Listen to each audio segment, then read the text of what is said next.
Hello అండి. ఈరోజు ఉదయాన్నే లేవగానే మా ఆయన దగ్గరికి వెళ్ళి నా పైసా నా పైసా నీ పైసా నా పైసా అని చెప్పాను.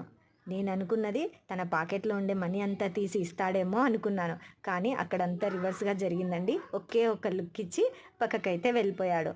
అప్పుడైతే సరే సరేలే ఎన్నెన్నో అనుకుంటాం, అన్నీ జరుగుతాయా ఏంటి అనిపించింది.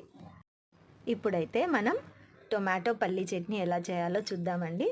ఇదైతే దోశలోకి చాలా చాలా బాగుంటుంది. ముందుగా టొమాటోస్, ఆనియన్స్, మిర్చి అన్నీ చిన్న చిన్న పీసెస్గా కట్ చేసుకొని ఒక ప్యాన్లో వాటర్, సాల్ట్ వేసి ఉడకపెట్టుకొని పక్కన పెట్టుకోవాలి. వేరొక ప్యాన్లో పల్లీలను వేసి మంచి రంగు వచ్చేంత వరకు వేపుకొని చల్లారిన తర్వాత పొట్టు తీసి పక్కన పెట్టండి. ఇప్పుడు ఒక మిక్సీ జార్ తీసుకొని మనం పొట్టు తీసి పెట్టుకున్న పల్లీలను, టొమాటో, ఆనియన్, మిర్చిని వేసి బాగా మెత్తగా పేస్ట్ చేసుకోవాలి. దోశలోకి కాబట్టి కొంచెం చట్నీ సాఫ్ట్గా ఉంటేనే టేస్ట్ చాలా చాలా బాగుంటుంది.